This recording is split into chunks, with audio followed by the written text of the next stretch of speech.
Alors, nous passons à l'apprentissage et essayons de condenser, d'autant plus que sur l'apprentissage, j'en ai fait un écho ce matin. Stéphane Guiguet. Oui, Madame la Présidente, je vais essayer d'être synthétique.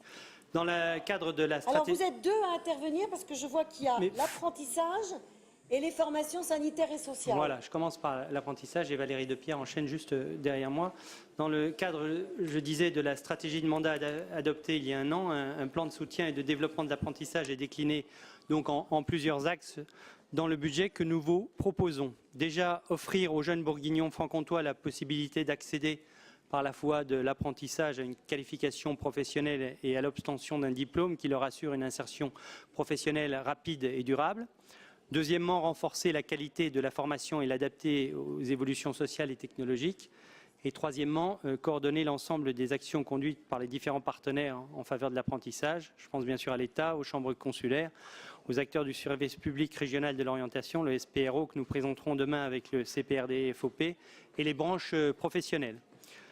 Les régions Bourgogne et Franche-Comté ont depuis très longtemps valorisé l'apprentissage comme voie de formation des jeunes et ont souvent été dans le peloton de tête des régions dans lesquelles le pourcentage de la classe d'âge des 16-25 ans d'apprentissage était le plus important, entre 6 et 7%.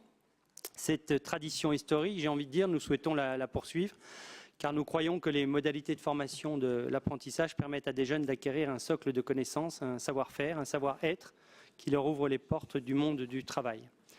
Mais il y a 10 ans, l'apprentissage offrait majoritairement la possibilité d'obtenir un CAP ou un BP. Aujourd'hui, les diplômes de niveau supérieur, je pense au niveau 3 à 1, représentent quand même 30%, ce qui n'est pas neutre, des apprentis, alors que le niveau 5 est de 46% et le niveau 4 à 26%. L'apprentissage ne doit pas être opposé aux autres modes de formation, et j'en dirai un mot tout à l'heure quand je parlerai de la réforme, mais il a bien toute sa place dans la formation tout au long de la vie. Juste un élément de contexte, aujourd'hui dans notre région, 53 CFA sont répartis sur 280 sites de formation et forment 18 680 apprentis qui obtiennent leur diplôme quand même à plus de 82% et trouvent un emploi dans les 6 mois qui suivent la fin de leur formation pour 70% d'entre eux. Notre ambition est de porter le nombre d'apprentis à 20 000 à la fin du mandat. Le nombre d'apprentis à la rentrée 2017 ne sera arrêté bien évidemment qu'au 1er janvier, mais d'ores et déjà nous savons que notre région connaîtra une augmentation du nombre d'apprentis de l'ordre de 1,7%, et ce après plusieurs années de chute des effectifs. L'apprentissage sera l'un des sujets majeurs en 2018, compte tenu d'une part de la réforme en cours et d'autre part de la convergence des conventions quinquennales qui lient la région aux organismes de gestion. Effectivement, ces nouvelles conventions quinquennales entreront en vigueur en 1er janvier 2019. Donc nous allons travailler à ces conventions tout au long de l'année 2018. Le budget que je vous présente aujourd'hui s'appuie sur la stratégie de mandat et sur le CPRD-FOP que nous présenterons demain, donc le contrat, dont l'une des ambitions est de qualifier plus de jeunes par la voie de l'apprentissage dans des secteurs et sur des niveaux de formation qui leur ouvrent des perspectives d'emploi durables. L'évolution de l'offre de formation, l'incitation des CFA à s'inscrire dans une démarche qualitative, d'individualisation des parcours, de développement des usages numériques concourent à la concrétisation de cette ambition. L'expérimentation de l'allongement de l'entrée en apprentissage jusqu'à 30 ans participe à l'atteinte de nos objectifs et donc nous poursuivrons cette expérimentation en 2018. La construction du budget 2018 de l'apprentissage prend en compte l'ensemble de ces ambitions tout en veillant bien évidemment à maîtriser le budget régional.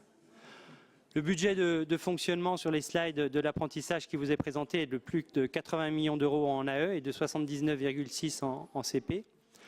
Le budget permettra de financer les 53 CFA régionaux pour 52,6 millions et les actions liées à la qualité, recherche, innovation pour 3,8 millions.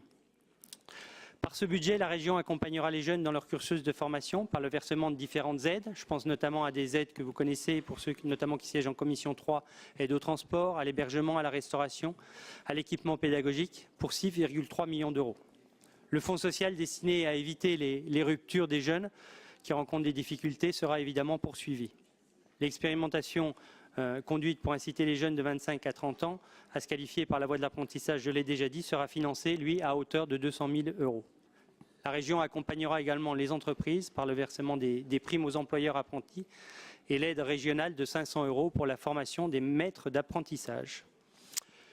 Bien sûr, un mot sur l'Olympiade des métiers pour valoriser les jeunes apprentis et promouvoir l'apprentissage. La région organisera, comme l'année dernière, les sélections régionales des 45e Olympiades au printemps prochain pour une cinquantaine de métiers. Et puis un mot enfin sur le site Fier d'être apprenti, qui est un bon vecteur de l'apprentissage. Il est alimenté en partie, vous le savez, par les jeunes eux-mêmes, qui sont les meilleurs ambassadeurs de l'apprentissage. Il accueille la bourse d'apprentissage sur laquelle jeunes en recherche de contrat et entreprises souhaitent embaucher un apprenti et ils peuvent ainsi se rencontrer. Voilà, j'ai essayé d'être le plus synthétique possible. Et puis pour terminer, en guise de conclusion, un mot sur la réforme.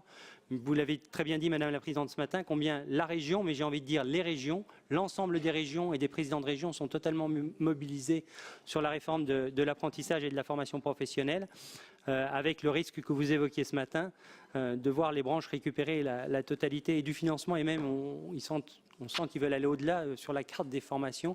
Il y a un vrai danger pour les CFA interpro, vous l'avez très bien dit. Je crois que la collectivité a un vrai rôle de régulateur, de péréquation et d'aménageur du territoire. Donc nous ne sommes pas pour un statu quo, c'est ce que nous avons expliqué, c'est ce que vous avez expliqué très clairement.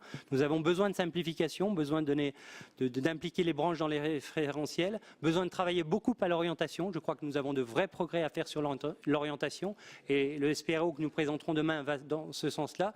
J'ai envie de dire l'orientation dès le collège, la 5e, la 4e, pour que l'apprentissage soit un vrai choix. Et puis l'expérimentation que vous avez évoquée ce matin de 2+1 et qui permet de choisir la voie scolaire ou l'apprentissage. Quand on voit le nombre de décrocheurs scolaires en lycée professionnel, c'est une idée tout à fait intéressante que nous souhaitons mettre en place.